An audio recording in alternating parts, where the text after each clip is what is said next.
तो बच्चों हम 11th क्लास की बुक जो मैथ की है उसको स्टार्ट कर रहे हैं। उसका पहला चैप्टर क्या है? सेट। सेट क्या होता है? संग्रह को ही बोलते हैं। जैसे 52 ताश के पत्ते एक 52 ताश के एक पत्ते भी एक संग्रह में सम्मिलित होते हैं। वैसे ही मैं बोलूँ तो पेनों का भी सेट होता है, यानी कि पेंसिलों का एक सेट खरीदा हमने, और कॉफियों का सेट, ये सब सेट एक संग्रह को ही बोलते हैं। लेकिन हम 11वीं क्लास में सीखेंगे संग्रह में कौन कौन सी चीजों को शामिल करें, इसको लिखे कैसे, इसके प्रकार क्या होते हैं, इन चीजों के बारे में हम डिस्कशन करेंगे बच्चों। कि सेट लिखते कैसे हैं, दर्शाते कैसे हैं, इनके बारे में चर्चा करेंगे। सेट को सिंपल भाषा में समझें तो किन्हीं भी वस्तुओं के संग्रह को ही हम सेट बोलते हैं। लेकिन किन्हीं भी वस्तुओं का संग्रह, अब तक तो हम ये तो जानते थे बचपन से ही कि चूड़ियों का सेट है, पेनों का सेट है, ये चीज तो हमने अब तक सीखी थी। लेकिन इसको और अब मॉडिफाई कैसे करें, यानी कि इसको और अच्छे से परिभाषित कैसे करें। तो परिभाषित इसमें सबसे मेन इंपॉर्टेंट जो वर्ड आता है कि सुनिश्चित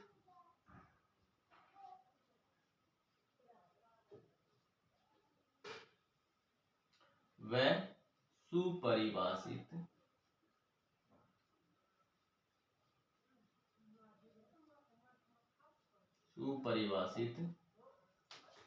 अवयवों के संग्रह को ही सेट बोलते हैं। सेट होता क्या है? सुनिश्चित व सुपरिभाषित अवयवों के संग्रह को सेट बोलते हैं। अब ये वर्ड बड़ा इंपॉर्टेंट है इसमें, सुपरिभाषित। सुपरिभाषित का अर्थ ये है बच्चों कि हम तब तक ये डिसाइड नहीं कर पाए कि कोई चीज दी गई चीज में सम्मिलित है या नहीं। जैसे पान का इक्का ताश के पत्तों में आता है या नहीं। ताश के पत्तों का जो संग्रह होता है 52 ताश के पत्तों का, उसमें पान का इक्का आएगा या नहीं? तो आप बोलोगे आएगा। जब हम ये बोलते हैं कि ये इस संग्रह में सम्मिलित है या ये बोलते हैं संग्रह में सम्मिलित नहीं है, तो हम ये बोल सकते हैं कि ये सुपरिभाषित है। जैसे नील नदी क्या भारत की नदियों के संग्रह में शामिल है?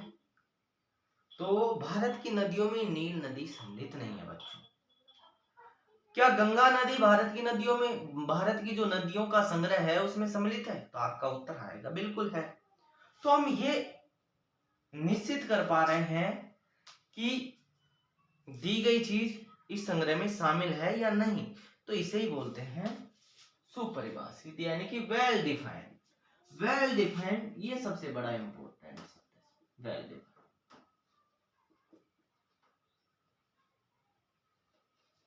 डिफाइंड, वेल डिफाइंड इसको बोलते हैं जब तक हम निर्णय नहीं ले पाए किसी चीज के बारे में तो हम वेल डिफाइंड नहीं बोलेंगे, निर्णय ले लें तो हम वेल डिफाइंड बोलते हैं।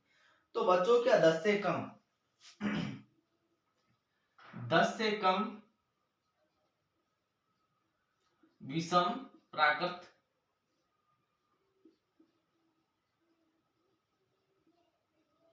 संख्याओं का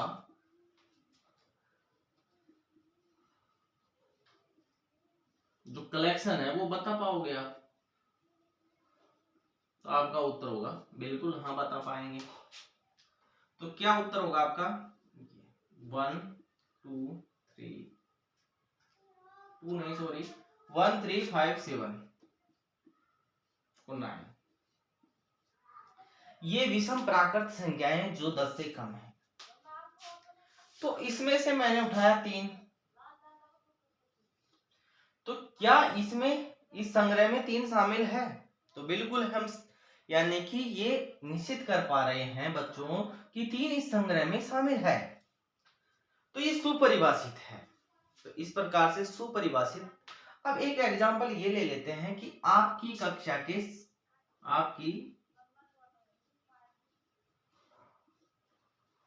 आपकी क्लास के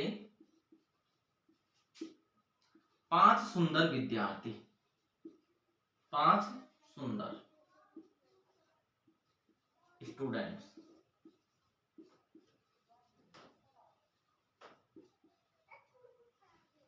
तो क्या बच्चों आप बता पाओगे? अगर बता भी पा रहे हो तो आप तो किसी और का नाम ले रहे हो 5, और किसी और से आप खुद पूछोगे ना तो वो किसी और का नाम लेगा। तो ऐसा क्यों? ऐसा इसलिए क्योंकि सुंदरता मेजर करने का अपने पास कोई यंत्र नहीं है, कोई इसकी कोई अच्छी डेफिनेशन नहीं है। जैसे मैं बोल देता सुंदर वही होता है जो 6 फीट से लंबा होता हो, 6 फीट से लंबा होता है।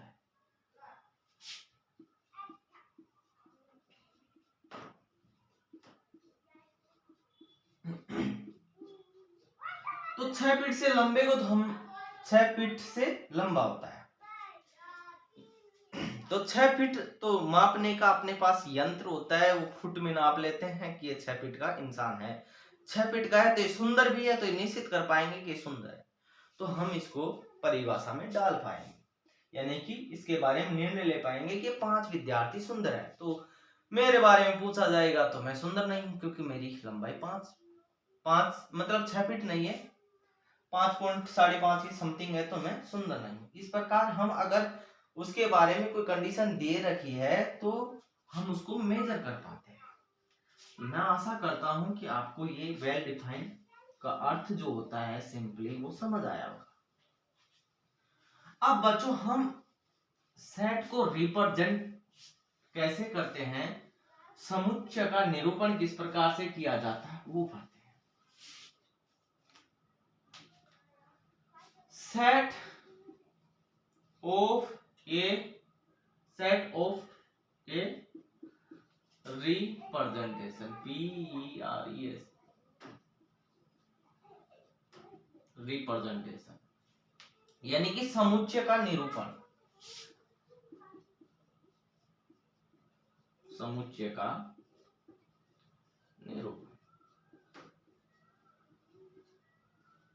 निरूपण। तो बच्चों ये 2 प्रकार से होता है। पहला होता है क्या, रोस्टर फॉर्म,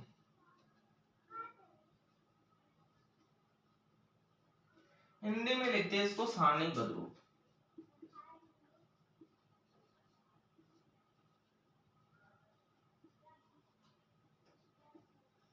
और बच्चों दूसरा होता है अपने पास सेट बिल्डर,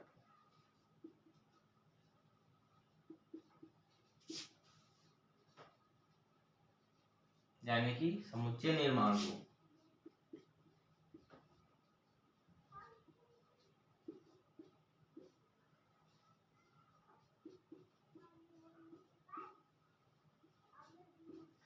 तो बच्चों रोस्टर रूप जो होता है ना, इसके अंदर हम सेट को लिख देते हैं।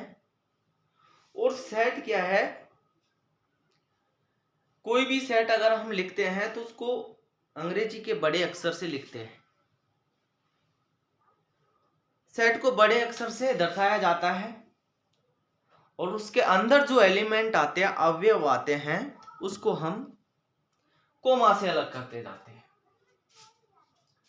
तो अभी अभी शायद मैंने वो एग्जांपल नहीं लिया, अभी अभी हमने ये मान लो नहीं लिया तो कोई बात नहीं, ये 4 तक की नंबरिंग की। और ये क्या है, ये रोस्टर फॉर्म है। यहाँ तो बड़ा अक्षर आएगा हमेशा ही, अधिकतर केसों में। और यहाँ पर जो एक कर्ली ब्रैकेट लगाया, दोनों तरफ से बंद कर दिया, इसके अंदर जो एलिमेंट है उसको कोमा से अलग कर दिए एलिमेंटों को, तो ये होता है अपना रोस्टर फॉर्म। तो बच्चों रोस्टर फॉर्म ये।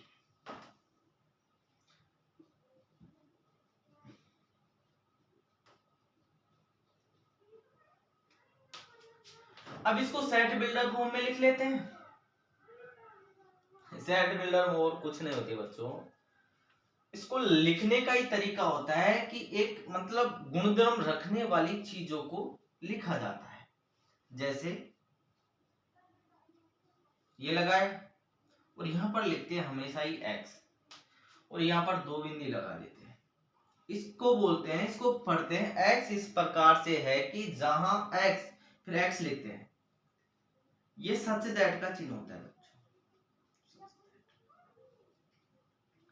x इस प्रकार से है कि जहां पर x एक नेचुरल नंबर है, बिल्कुल,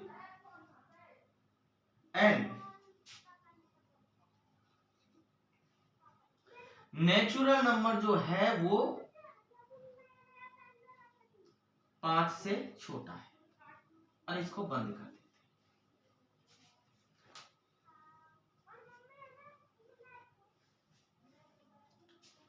नेचुरल नंबर जो है 5 से छोटा है। तो बच्चों ये 4 तक की गिनती लिखी, उसको इस प्रकार से लिख सकते हैं। अब इसको हम इस प्रकार से लिख सकते हैं, अगर ये दे रखा है सेट बिल्डर फॉर्म तो रोस्टर फॉर्म में लिख सकते हैं, रोस्टर फॉर्म दे रखी है तो सेट बिल्डर फॉर्म में लिख सकते हैं। जैसे मैं अंग्रेजी वर्णमाला के स्वर ले लूं, बी सेट में ए ई आई ओ यू,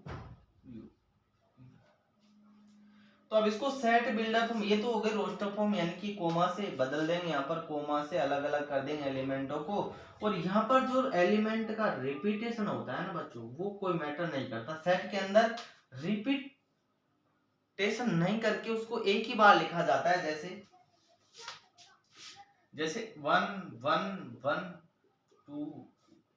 अब इसका सेट लिखें तो 1 और 2 आएगा, इतने बड़े का आंसर, यानी कि रिपीट नहीं करते, उसको ऐसे ही लिख दे, ये था, ये इसका आंसर ये आ जाए, ये सही, बार बार रिपीट नहीं करके एक ही बार लिखते हैं।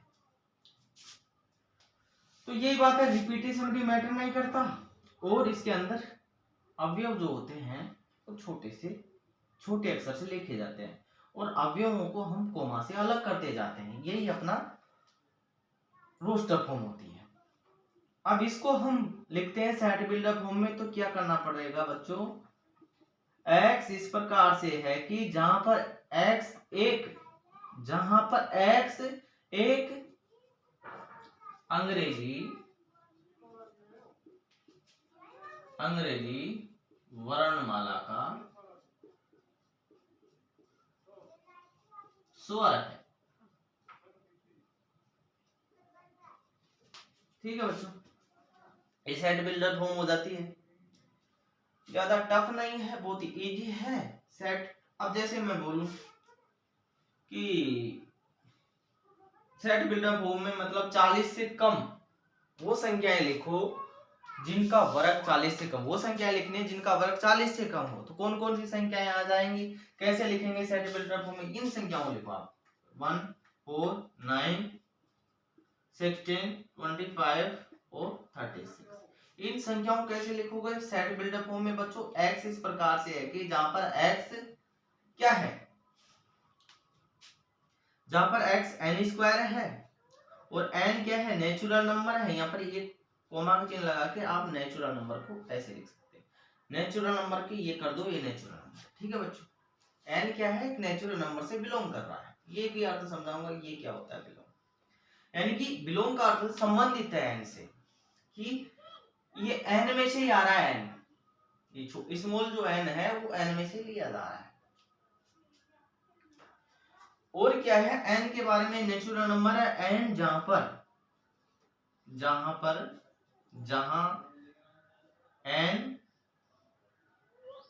n कितने से छोटा है बच्चों, कितने लिए अपने 1 रखा, 2 रखा, 3 रखा, 6 रखा, यानी कि 6 के इक्वल भी हो सकता है और 6 से छोटा भी हो सकता है। तो अपना बच्चों ये इसको सेट बिल्डर फॉर्म में इस प्रकार लिख लेते हैं। तो बच्चों अपनी जो रिप्रेजेंटेशन होती है वो पूरी होती है, इस प्रकार से हम पूरी कर लेते हैं। अब हम टाइप ऑफ सेट पढ़ेंगे कि कितने प्रकार के सेट होते हैं। सेट में हम टाइप पढ़ने जा रहे हैं, तो शुरुआती जो हम टाइप पढ़ेंगे वो एम्प्टी सेट से शुरुआत करेंगे, जिसके अंदर एक भी एलिमेंट नहीं है, यानी कि खाली सेट। अब नाम से ही पता पड़ रहा है बच्चों कि खाली सेट वही होगा जिसके अंदर एक भी एलिमेंट नहीं है, उसे बोलेंगे खाली सेट।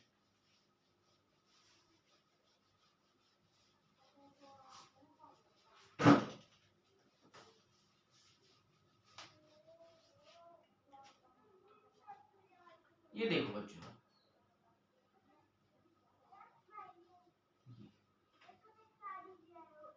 इसको नल सेट भी बोलते हैं और इसको वॉइड सेट भी बोलते हैं, वॉइड सेट। ठीक है बच्चों, एम्प्टी सेट वही होगा जिसके अंदर एक भी एलिमेंट नहीं आया, उसे बोलते हैं नल सेट या एम्प्टी सेट या वॉइड सेट। तो इसको दर्शाते कैसे बच्चों, इसको इससे, यानी कि मजला कोष्टक लगाएंगे, ये कोई सेट है, इसके अंदर एक भी एलिमेंट नहीं लिखा, तो इसका मतलब होता है कि एम्प्टी सेट है।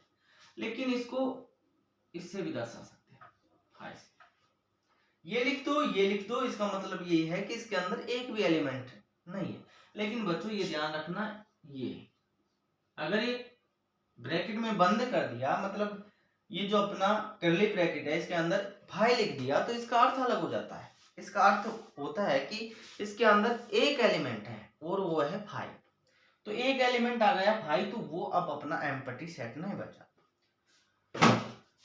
तो बच्चों हम अब आगे बढ़ते हैं,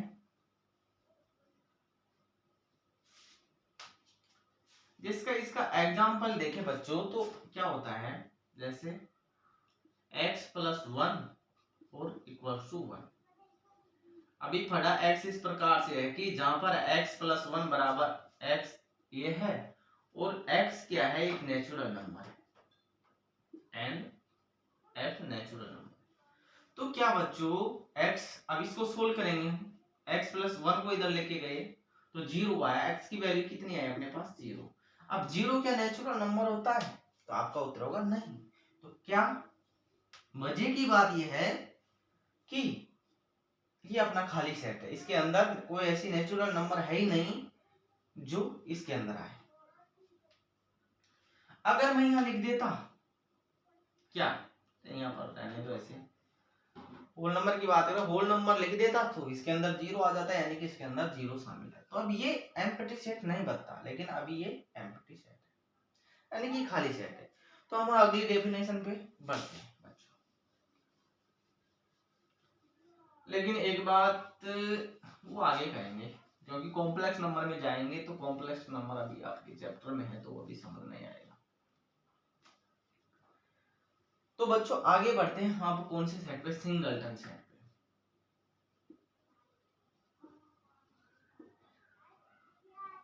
सिंगलटन सेट यानी कि एकल समुच्चय।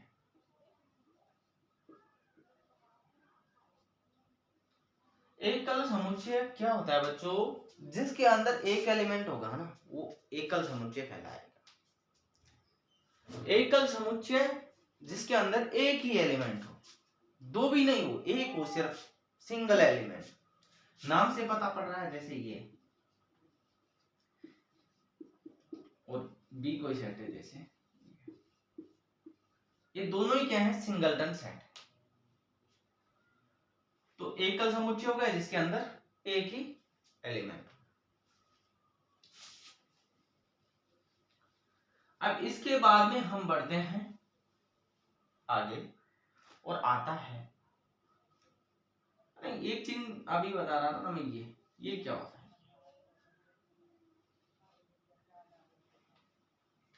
ग्रीक भाषा में इसको एपिसिलोन बोलते हैं, लेकिन इसका अर्थ होता है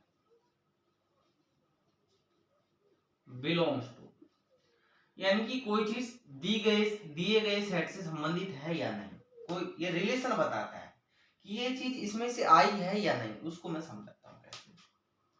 जैसे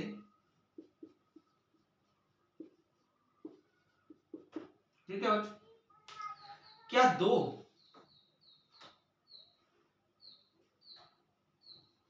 ए से संबंधित है, तो आपका उत्तर है बिल्कुल है, क्योंकि दो इसके अंदर आ रहा है। मैं यहाँ पर 4 लिख दूं, क्या ए से संबंधित है, तो आप बोलोगे ये चिन्ह संबंध दर्शाता है कि ए से संबंधित है 2।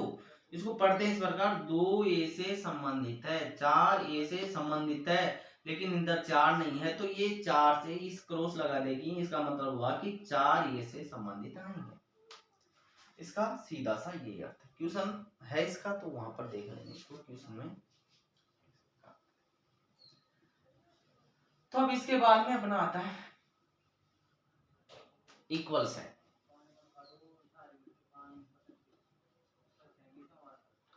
नाम तो पता होगा, समान सेट यानी समान समुच्चय। ठीक है बच्चों,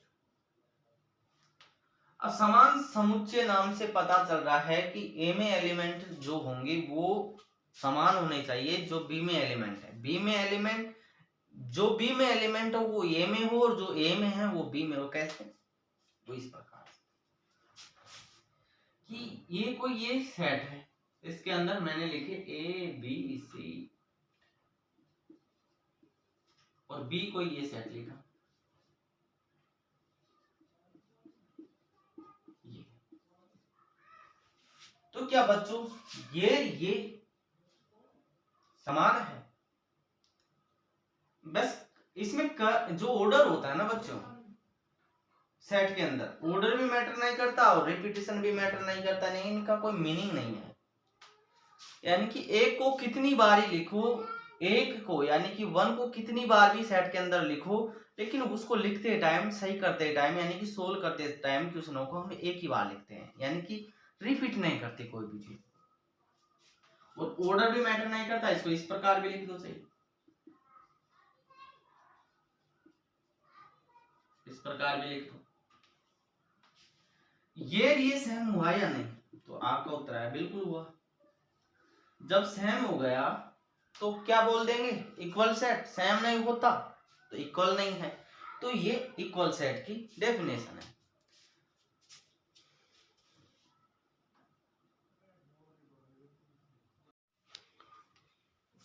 समुच्चय की गणना पर बात करते हैं। गणनता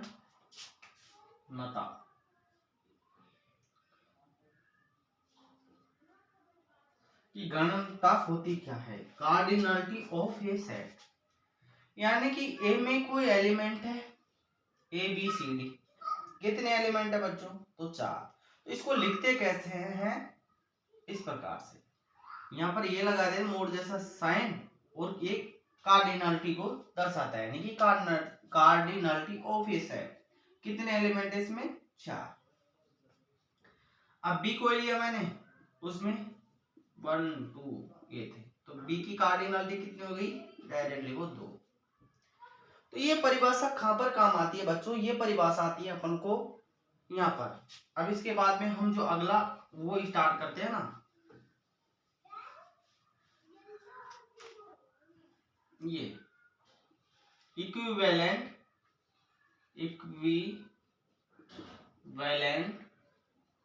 सेट, यानी कि तुल्यता समुच्चय, इसमें काम आती है कार्डिनलिटी। जैसे ए में कोई एलिमेंट है ये, और बी में कोई एलिमेंट है, ए की कार्डिनलिटी और बी की कार्डिनलिटी बराबर होनी चाहिए, तो ये होता है अपने पास इक्विवेलेंट सेट। कार्डिनलिटी अगर बराबर हो गई तो उसे बोलते हैं तुल्यता समुच्चय। अगर कार्डिनलिटी बराबर नहीं होगी तो उसे तुल्यता समुच्चय नहीं बोलेंगे बच्चों। अब इसके आगे हम अगली डेफिनेशन क्या पढ़ेंगे बच्चों? सबसेट।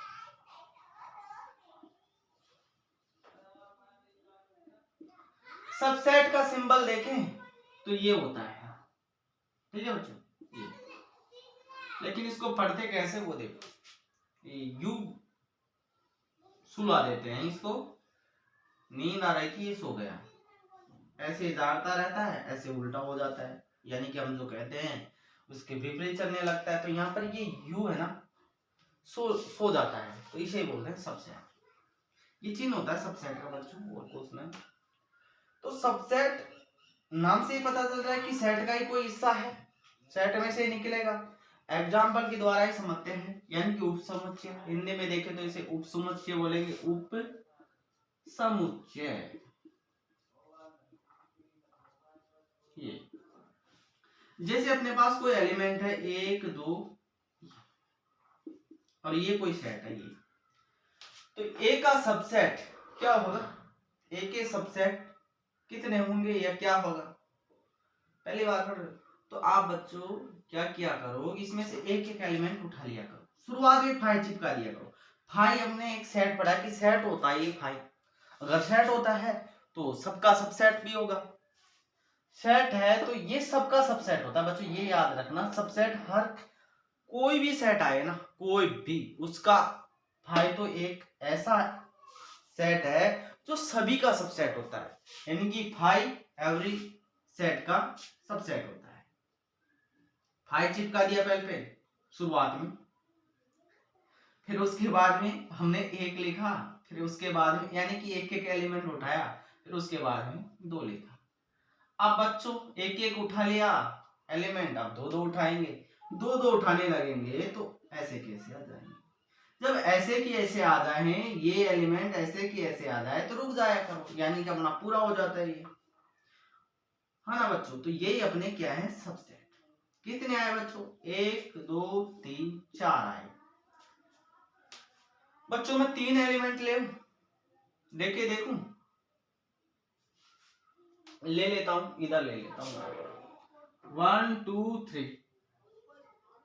सबसेट निकालना बड़ा इजी है, बच्चों का काम है, खेलना पड़ता है इसके साथ और कुछ नहीं है। अब इसमें से एक एक यानी फाइव तो चिपका ही दो, फाइव सेट होता है और ये सबका सबसेट होता है। तो ये हो गया रिक्त, हमने जो परिभाषाएं पढ़ी थी वो है एम्प्टी सेट, और ये है सिंगलटन सेट, यानी कि एक एक एलिमेंट उठाते जाओ। अब एक एक पूरे हो गए, तो अब इसके बाद में कितने उठाएंगे, एक एक, फिर दो दो, अब दो दो उठाओ, इसमें से दो दो एलिमेंट चूज करो। 1 2 आएगा, फिर क्या आएगा 2 3 आएगा, फिर क्या आएगा 1 3 आएगा, फिर लास्ट में तीन तीन उठाओ, तीन तीन उठाते हैं अपना वो की वो एलिमेंट आ जाएगा ये की, और वहीं रुक जाओ। तो अब इनको गिन के देखो बच्चों, 1 2 3 4 5 6 7 8। देखो इधर आ रहे थे दो एलिमेंट थे, तब आ रहे हैं अपने पास चार, तीन एलिमेंट आ रहे हैं 8, और चार होते अपने पास सीमित, कोई चार एलिमेंट होते 1 2 3। तो बच्चों इसके अगर ऐसे निकालते जाएंगे करके देखना घर पे, तो इसके आएंगे 16। और अपने पास अगर एक एलिमेंट होता, जैसे ई कोई अपने पास सेट है जिसमें एक ही एलिमेंट है, तो उसके सबसेट कितने आते हैं बच्चों, फाइव तो होता ही, और ये होता है स्वयं भी होता है, तो दो आते। एक होगा तब दो आ रहे हैं, जीरो होता तब एक आ रहा है, कोई भी एलिमेंट नहीं है किसी सेट के अंदर तब भी तो उसका फाइव तो सबसेट होगा ना बच्चों। तो कहने का मतलब ये है कि ये ऐसे पढ़ना, जब जीरो एलिमेंट है तब तो है एक सबसेट, जब एक है तब है कितने दो, तब दो है तब चार, तब तीन है तब आठ, और तब चार है तब 16, ऐसे बढ़ता जाएगा। यानी कि ये क्या आ रहा है बच्चों, 2 की पावर 0, 2 की पावर 1, 2 की पावर 2, 2 की पावर 3, 2 की पावर 4, यानी कि 2 की पावर कुछ है, यानी कि 2 की पावर n। देखो जो ये n है ये यहाँ पर नंबर ऑफ एलिमेंट को दर्शा रहा है। जब किसी सेट में दो एलिमेंट हैं, n की वैल्यू 2 पुट करेंगे तो टोटल सबसेट कितने आए बच्चों, 4। गिन के देख लो 1 2 3 4। जब 3 है तो 2 की पावर 3 कर लो, तो कितने आए बच्चों, 2 की पावर 3 होता है कितना है, 8 होता है। तो गिन के देख लो 8 ही आया। 2 की पावर जब 4 है, 2 की पावर 4 किया तो कितने आए, 16 आए। तो फॉर्मूला होता है नंबर ऑफ सबसेट निकालने का, क्या होता है वो फॉर्मूला, 2 की पावर है। कितने भी सबसेट निकालने हो, जैसे कि एक सेट में 10 एलिमेंट है, कोई सेट में, ये कार्डिनलिटी बताया, ये मैंने लिख दिया, ये इसका मतलब किसी सेट में 10 एलिमेंट है, तो डायरेक्टली आपसे पूछ लिया गया 2 की पावर, अब सब टोटल सबसेट बताओ, इसके टोटल सबसेट बताओ, total subset, number of subset या टोटल सबसेट कितने होंगे, शब्द सेट कितने, तो आप बताने लगो 2 की पावर 10, और 2 की पावर 10 होता है ये 1024, 1024। तो इस प्रकार हम सबसेट को निकालते हैं, लेकिन सबसेट को निकालते हैं इससे ही काम चलता है बच्चों। अब हम एक बात और चर्चा कर लेते हैं, ये मिटा दी मैंने। अब पावर ऑफ सेट भी आता है बच्चों, यहां से 5 मिटाया था और यहां से 1 मिटाया था, ठीक है बच्चों ध्यान दो। मुझे पावर ऑफ सेट निकालना है कि घात समुच्चय, घात समुच्चय, घात समुच्चय कुछ नहीं होता बल्कि सबसेट ही, सबसेट से ही कुछ निकल के आता है। जैसे घात समुच्चय होता है क्या है, यहाँ पर करली ब्रैकेट लगा दो, यहाँ पर करली ब्रैकेट लगा दो, जो सबसेट निकाले तो उनके करली ब्रैकेट लगाते को क्या बन जाता है, घात समुच्चय। को घात समुच्चय ये होता है, यानी कि जो सबसेट निकले हैं अपने ए में से, उन सबसेटों को अगर हम करली ब्रैकेट में बंद कर देते तो घात समुच्चय की परिभाषा है। और इसका फॉर्मूला भी क्या है, घात समुच्चय number of power subset, power set निकालने का फॉर्मूला क्या है, पावर सेट निकालने का फॉर्मूला 2 की पावर n है। तो अब हम अगली परिभाषा पर आगे बढ़ते हैं बच्चों की अगली परिभाषा। घात समुच्चय के बाद में हम वेन डायग्राम को समझेंगे, यूनिवर्सल वेन डायग्राम। ये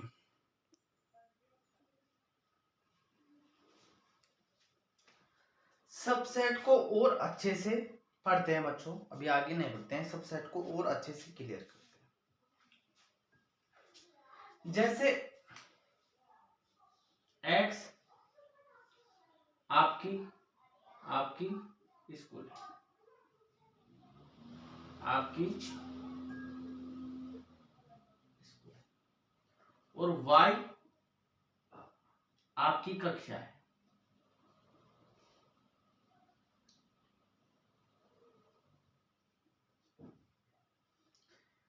तो क्या बच्चों ये आपकी स्कूल है, आपकी कक्षा किस में से निकल के आ रही है, x में से। तो x तो अपना सेट हो गया, y अपना सबसेट हो गया। तो ऐसे पढ़ेंगे इसको, subset of A y, x का सबसेट है y, x का सबसेट है y, इसको इस प्रकार से पढ़ते हैं। इसकी परिभाषा देखें तो इसकी परिभाषा क्या होती है कि a का प्रत्येक अवयव कोई सेट a है मान लो, तो a का प्रत्येक अवयव सेट b का भी एक अवयव है, यानी a b का सबसेट है। ये क्या है, ये सेम चीज है वो, जैसे इसका जो प्रत्येक अवयव आया, मान लो 1 2 आया,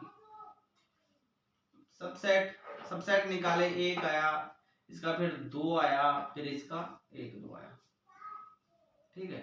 और बी सेट था अपने पास ये और 5,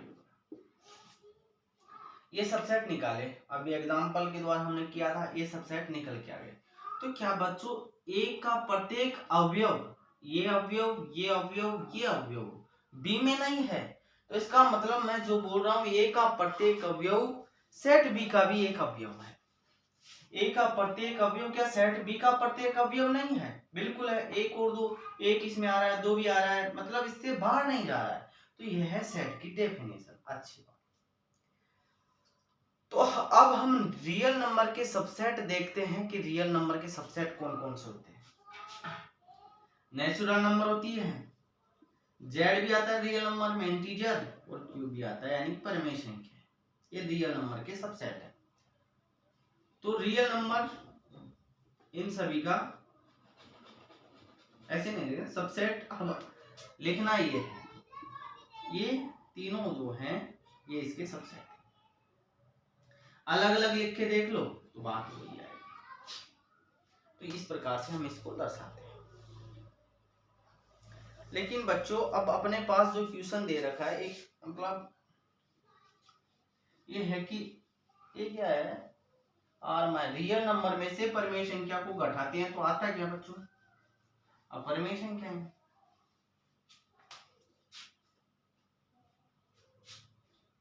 ये रहने दो, आप ऐसे करो कि इंटरवल पर हम बात करते हैं, interval of subset, interval interval ये होते हैं बच्चों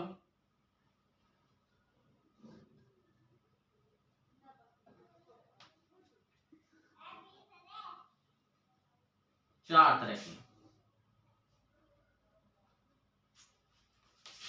यहाँ पर ए लिखा, यहाँ पर बी लिखा, यहाँ पर ए लिखा, यहाँ पर बी लिखा, यहाँ पर ए लिखा, यहाँ पर बी लिखा, यहाँ पर ए लिखा, यहाँ पर। तो इन ए और बी को ओपन ब्रैकेट में लिखते हैं। और ओपन ब्रैकेट का मतलब होता है कि इसको इसको शामिल मत करो और इसके अंदर के भाग को शामिल कर लो। ये होता है ओपन ब्रैकेट का अर्थ। सिंपली भाषा में समझे, ओपन ब्रैकेट का अर्थ ये होता है कि ए और बी को शामिल मत करो और इसके अंदर जो भाग आ रहा है ना, ये इसको शामिल कर लो। ए और बी स्वयं शामिल नहीं होकर इनके अंदर का जो भाग होता है ये वाला, ये शामिल होता है। इसको लिखे ऐसे कि ए से बड़ा एक्स और बी से छोटा एक्स, यानी कि एक्स की वो वैल्यू है जो ए को भी इंक्लूड नहीं करे और बी को भी इंक्लूड नहीं करे, यानी इनके मध्य का मान है। इसको लिखते कैसे बच्चों, क्लोज आता है वहां पर जहां पर ये डार्क सर्किल है ना, वहां पर बच्चों हमेशा क्लोज ब्रैकेट लगाते हैं। और जहां पर ओपन ये डार्क नहीं किया, वहां पर ये खुला हुआ ये डार्क सर्किल है, तो वहां पर हमेशा क्लोज, और जहां पर खुला है वहां पर हमेशा ओपन ब्रैकेट लगाते हैं। तो बच्चों ये आते ही अपना डार्क सर्किल ये हमेशा शामिल हो जाता है, ये शामिल हो जाएगा, और बीच का तो होएगा, बीच का तो सब में होगा, कोई बीच वाली तो कोई बात ही नहीं है। अब हमको ए और बी की बात देखनी, कौन शामिल होगा कौन शामिल है। यहाँ पर क्या है, ए इक्वल्स टू बी, यानी कि ए के बराबर या ए से बड़ा, ए के बराबर आता है ये होता है, ए के बराबर आते ये होगा कि ए इसमें शामिल है। यहाँ पर बी नहीं, यहाँ पर एक्स, और यहाँ बी सी, यानी कि बी शामिल नहीं है। अब इसमें बी शामिल करें या नहीं, नहीं करेंगे, क्योंकि यहाँ पर ओपन ब्रैकेट है। अगली उस पे बढ़ते हैं, यहाँ पर ओपन और यहाँ पर क्लोज। तो बच्चों ओपन आया तो ए से बड़ा एक्स है और बी के बराबर या उससे छोटा, यानी कि इसमें बी को शामिल कर लेंगे, डार्क सर्किल लगा लेंगे यहाँ पर। वैसे ही हम ए और बी लास्ट का देखते हैं, तो यहाँ पर डार्क सर्किल है, यहाँ पर भी और यहाँ पर भी, यानी कि इसको भी इंक्लूड कर लेंगे, इसको भी इंक्लूड कर लेंगे, इसके अंदर के भाग को तो करेंगे, उसकी कोई बात ही नहीं है। बात है बस इसकी और इसकी। तो ए भी शामिल यानी इक्वल का चिन्ह, और बी भी शामिल यानी कि इक्वल का साइन आएगा। तो इस प्रकार से हम क्लोज और ओपन ब्रैकेट यानी कि अंतरालों को जान लेते हैं। मेरे ख्याल से अंतरालों को जानने में आपको कोई परेशानी, काफी परेशानी आती है बच्चों, ये काफी यूजफुल है, इसका यूज हर जगह होता है बच्चों। 11th क्लास में कम होगा, लेकिन 12th क्लास में जैसे ही जाते हैं इसका यूज बहुत जगह होता है। इसका मतलब मैक्सिमम मिनिमा निकालने में, डेरिवेटिव सोल्व करने में, बहुत सारी मतलब लिमिट में, सब चीजों में इसका मतलब यूज होता है। ये ऐसी कोई जगह नहीं छोड़ता जहां पर इसका यूज नहीं होता है, ये बहुत जगह यूज होता है। तो हमने इंटरवल जान लिया, अब हम बढ़ेंगे अगली परिभाषा। अगली परिभाषा बच्चों और कुछ नहीं है, अब हम उस पे जाते हैं, किस पर,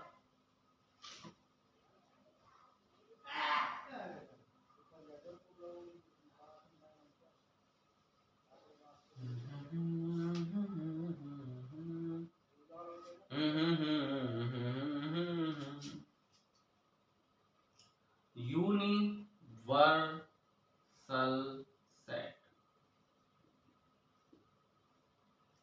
इसको जानने के लिए एक एग्जाम्पल ही काफी आपके लिए, आपकी विद्यालय और आपकी कक्षा।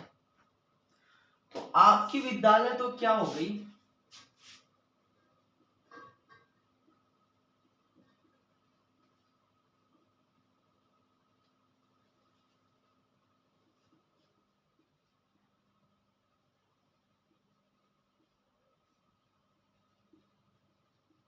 अब y के लिए ना, ये y के लिए आपकी विद्यालय यूनिवर्सल सेट है।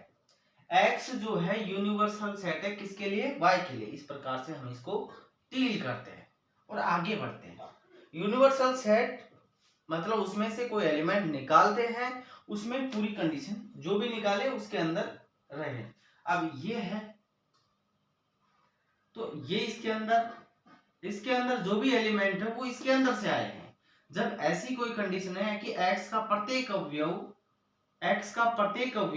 y का अवयव है, तो ये अपना यूनिवर्सल सेट की डेफिनेशन होती है। यानी कि y का प्रत्येक अवयव x का अवयव है, x का प्रत्येक अवयव y का अवयव है। नहीं, ये नहीं हो सकता y का प्रत्येक अवयव x में हो, ये कोई जरूरी नहीं है। लेकिन ये जरूरी है कि x का प्रत्येक अवयव y में होगा, x का प्रत्येक अवयव y में होगा। तो अब हम आगे बढ़ते हैं।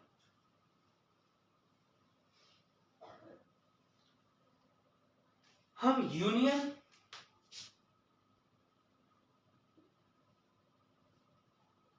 इंटरसेक्शन और अंतर डिफरेंस और क्या है कॉम्प्लीमेंट,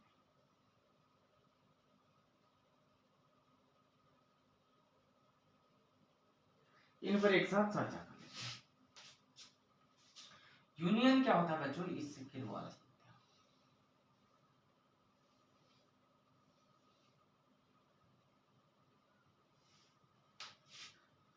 ए कोई सेट है, बी कोई सेट है ना। यू है ये पूरा,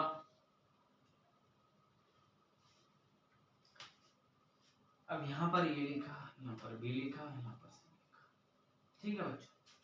इसको मैथमेटिकली रूप में इस प्रकार लिखेंगे, x इस प्रकार से है कि जहां पर x या तो a में से है, x a में से है, या x या तो a में से है या b में से है, यानी कम से कम एक में शामिल। और का निशान आ जाता है ना बच्चों, तो क्या करते हैं हम मिला के लिख देते हैं। ये है अपने पास, ये यूनियन बी ये है, और यहाँ पर क्या आ रहा है यूनियन में मिला के लिख दो जो सब एलिमेंट आ रहे हैं ना, ए बी और सी, ये पूरा हिस्सा,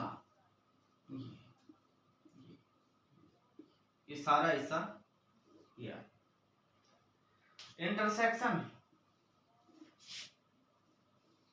जैसे दो कोई सेट है ए, इसी प्रकार की डेफिनेशन समझे इसकी, तो ये होगी x इस प्रकार से है कि जहां पर x, जहां पर x belongs to A and, यहां पर एंड लगाते हैं, and x belongs to b, कि x इस प्रकार से है कि जहां पर x a में है और x b में भी होना चाहिए, a में भी होना चाहिए और b में भी होना चाहिए। ऐसी कौन सी कंडीशन है बच्चों, सिर्फ ये a में भी है और b में भी, ये वाली कंडीशन। तो अपना उत्तर आया, जो कॉमन पार्ट है ना वो इंटरसेक्शन में आता है। कॉमन पार्ट कौन सा है, बी वाला। डिफरेंस ऑफ ए सेट पढ़ते हैं अपन, ये कि डिफरेंस कैसे निकालते हैं, तो ये कोई दो सेट, ये कोई दो सेट है,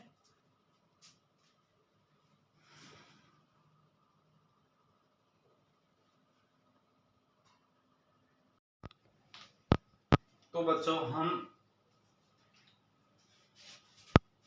सेट का डिफरेंस निकालते हैं कि सेट, दो सेट दे रखे हैं अपने पास ए और बी, तो इसका डिफरेंस किस प्रकार से निकालते हैं। तो बच्चों इसका डिफरेंस निकालने से पहले अपन ये देख लेते हैं कि a माइनस बी, ये डिफरेंस निकालना अपन को, इसको मैथमेटिकली रूप में किस प्रकार से लिखते हैं वो देखिए। x इस प्रकार से है कि जहां पर x एक्स इस प्रकार से है कि जहां पर एक्स ए में है एंड एक्स बी में है या नहीं बच्चों। ये माइनस का अर्थ होता है कि बी वाला हिस्सा हटा दो, तो एक्स बी में नहीं है। तो इसका मतलब एक्स ए में से तो होना चाहिए लेकिन बी में से नहीं होना चाहिए। तो बी में से नहीं होना चाहिए तो अपना आंसर बच्चों ये आएगा। ये मेरे कहने का तात्पर्य सीधा सा ये है कि जहां पर भी आपको बी दिखे तो उसके एलिमेंट बिल्कुल भी मत लो। यहां पर ए था, यहां पर बी था, यहां पर सी था। तो जहां पर बी दिख रहा है, जहां के बी आ रहा है वो बिल्कुल हट जाएगा। बी तो हटेगा लेकिन जो जो एलिमेंट ऐसे देखो, ए में क्या है अपने पास, ए सेट में ए है और बी में क्या है, बी है और सी भी है। इसको माइनस करना है तो दोनों हट जाएंगे, ये हट जाएंगे तो बचेगा क्या, ए बचेगा। तो अपना उत्तर ए है, यानी कि ये हिस्सा पूरा हटा दो। तो ये होता अंतर। कॉम्प्लीमेंट, हम कॉम्प्लीमेंट को डैश से दर्शाते हैं। जैसे कोई ए का कॉम्प्लीमेंट निकालना है तो ए डैश निकालना पड़ेगा। अब ए डैश निकलता कैसे बच्चों, यू माइनस ए करना पड़ता है। वेन डायग्राम के द्वारा देखें तो इसको देखो, ये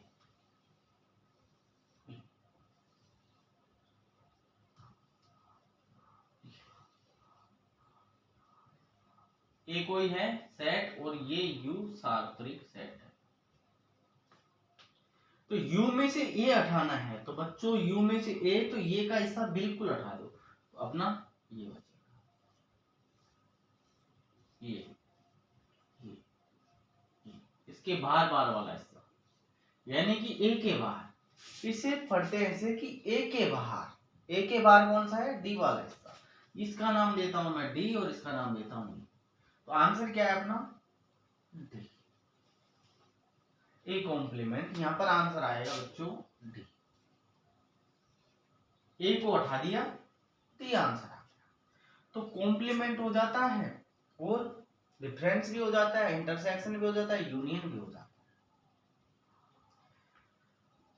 तो अब हम डी, एक नियम चलता है डी मॉर्गन लॉ, उस पर बात करते हैं।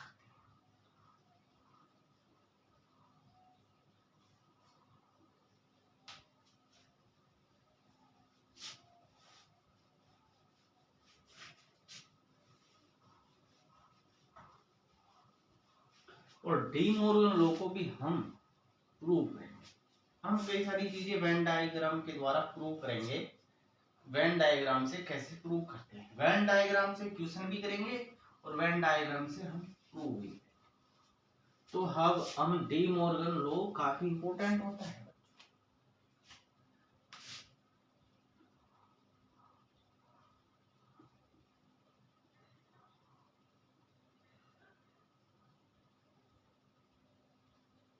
ठीक है बच्चों, तो ये क्या होता है, ये यूनियन बी डैश, ये होता है डी मॉर्गन लॉ। ये यूनियन के, ये यूनियन बी के ऊपर अगर डैश है तो इसको खोल दो, खोलते वक्त इसके ऊपर भी डैश लगा दो, ए के ऊपर भी और बी के ऊपर भी। ठीक है बच्चों, यहां पर u ऊपर है तो इसको नीचे कर दो, ये होता है डी मॉर्गन। और जो दूसरा है ये इंटरसेक्शन वाला, इसके ऊपर डैश है तो इसको भी खोल दो, ए के ऊपर भी डैश और बी के ऊपर भी डैश। इधर इंटरसेक्शन था तो इधर क्या हो जाएगा, यूनियन हो जाएगा। ठीक है बच्चों, तो इंटरसेक्शन तो यूनियन में बदल जाएगा, यूनियन इंटरसेक्शन में चेंज हो जाएगा।